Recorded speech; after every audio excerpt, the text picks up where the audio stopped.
एस्ट्रोसेज वार्ता astrosage.com के प्रमाणित और प्रीमियम एस्ट्रोलॉजर से करें कभी भी सीधे फोन पर बात।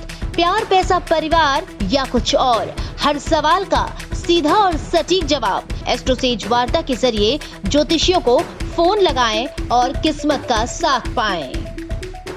जय माता दी दोस्तों, आप देख रहे हैं दुनिया का number 1 YouTube channel AstroSage TV. मैं हूं आपके साथ शिल्पी मिश्रा।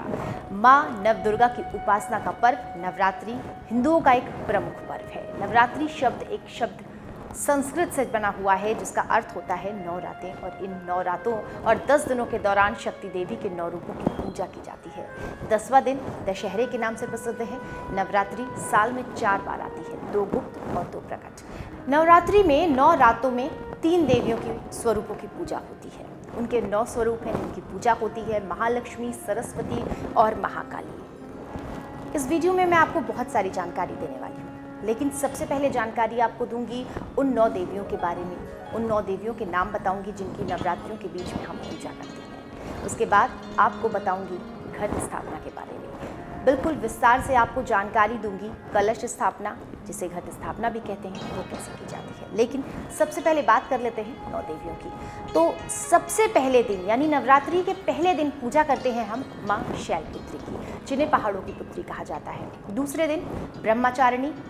तीसरे दिन चंद्रघंटा, जिन्हें चांद की तरह चमकने वाला भी कहा जाता है। चौथे दिन कृष्ण मांडा, जिनका अर्थ है पूरा जगत उनके पैरों में है। 5वें दिन हम स्कंद माता की पूजा करते हैं। कार्तिक स्वामी की इन्हें माता कहा जाता है। 6ठे दिन कात्यायनी की पूजा की जाती है। माँ कात्यायन आश्रम में जन्मी, इसलिए कात्यायन आश्रम में जन्मी, इसलिए इन्हें कात्यायनी देवी कहा जाता है। काल रात्रि की पूजा हम 7वें दिन करते हैं। इसका अर्थ होता है काल का नाश करने वाली देवी। महागौरी की पूजा हम 8वें दिन करते हैं, जिनका अर्थ होता है सफ़ेद रंग वाली माँ। और 9वें दिन करते हैं सिद्धिरात्रि की पूजा।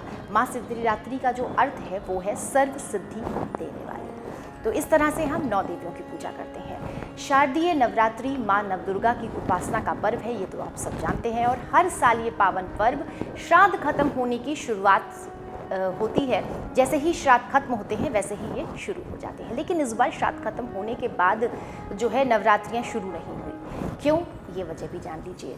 क्योंकि अधिक मास लगा हुआ है, जिसकी वजह से इस बार श्राद्ध खत्म होने के बाद नवदुर्गे नहीं हो रहे हैं। नवरात्रि का ये पर्व नहीं मनाया गया, बल्कि 25 दिनों के बाद ये पर्व मनाया जाएगा। तिथि क्या है? 17 अक्टूबर की शनिवार का दिन है, और इसी दिन से शक्ति माँ दुर्गा की उपासना का महाउत्सव नवरात्रि शुरू होने वाला है। नवरात्रि के 9 दिनों तक देवी दुर्गा के अलग अलग स्वरूपों की पूजा होती है। किन स्वरूपों की पूजा होती है ये हमने आपको बताया। नवरात्रि की पूजा से पहले नवरात्रि के पहले दिन घट स्थापना या कलश स्थापना की जाती है। समस्त देवी देवताओं का आवाहन किया जाता है, और इसके बाद 9 दिन तक माँ के अलग अलग रूपों की पूजा की जाती है।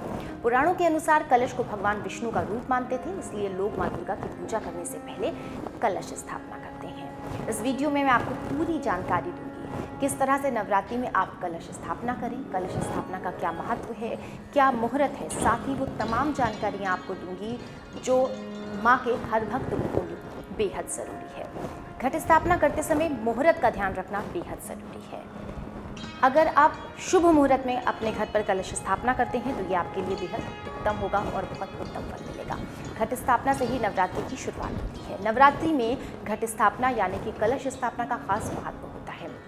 कलश स्थापना नवरात्रि के पहले दिन होती है, यानी कि प्रतिपदा को की जाती है। धार्मिक मान्यताओं के अनुसार अगर घट स्थापना शुभ मुहूर्त में किया जाए तो देवी दुर्गा प्रसन्न होती हैं और जातकों को मनचाहा फल देती हैं। हमने आपको पहले भी बताया।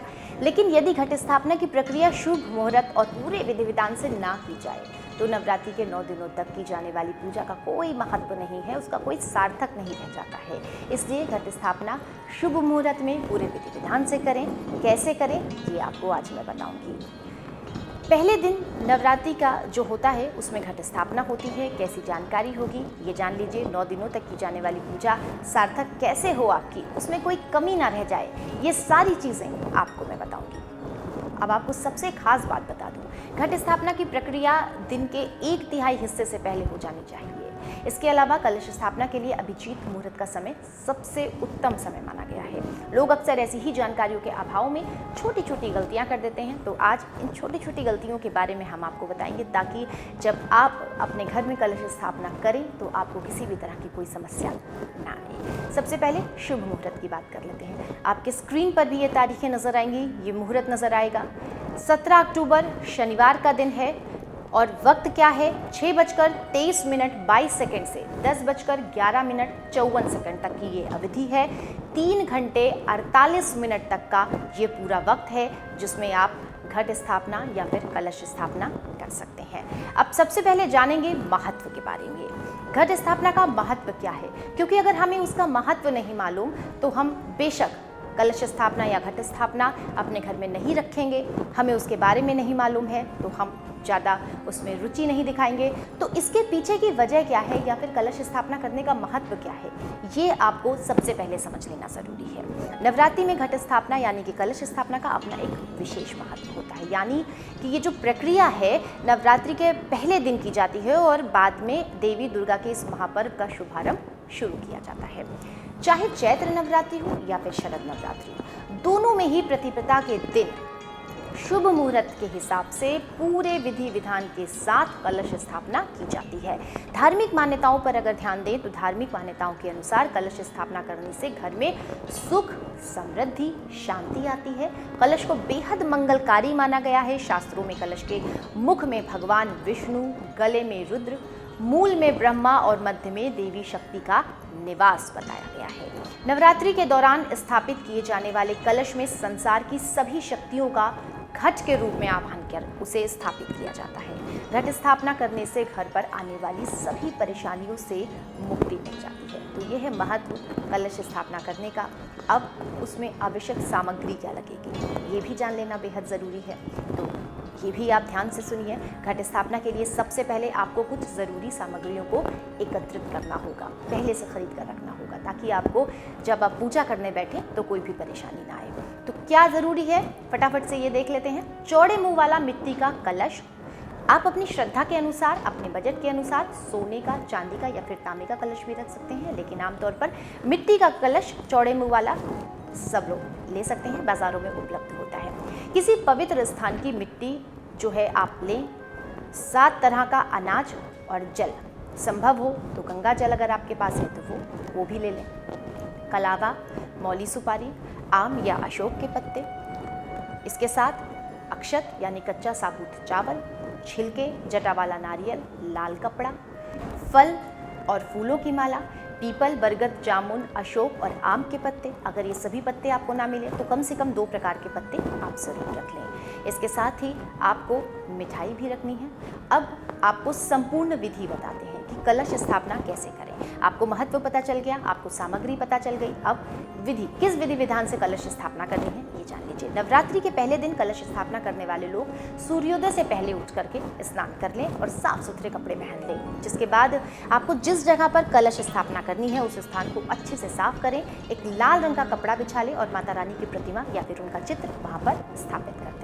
इसके बाद सबसे पहले किसी बर्तन में मिट्टी डालकर उसमें जौ के बीज डालें और ये ध्यान रखें कि उस बर्तन के बीच में कलश रखने की जगह हो। जब कलश को उस बर्तन के बीच में रखकर उसे मौली से बांध दें और उसके बाद कलश के ऊपर स्वास्तिक का चिन्ह बनाएं, क्योंकि बेहद ये उत्तम चिन्ह है। कलश में गंगा जल भर दें और उस पर कुमकुम से तिलक करें। इसके बाद कलश में साबुत सुपारी, फूल, इत्र, पंच, रत्न, सिक्का और 5 प्रकार के पत्ते डाल दें। पत्तों को ऐसे रखें कि वो थोड़ा सा बाहर की ओर दिखाई देना चाहिए। इसके बाद कलश पर ढक्कन लगा दें और ढक्कन को अक्षत से भर दें। अक्षत यानी कि चावल, आपको हमने सामग्री में बताया था। लाल रंग के कपड़े में एक नारियल को लपेटें और उसके बाद उस पर रक्षा सूत्र बांधकर उसे ढक्कन पर रख दें। ध्यान रहे कि नारियल का मुंह आपकी तरफ होना चाहिए। नारियल का जो मुंह है उसे आप अपनी तरफ रखें।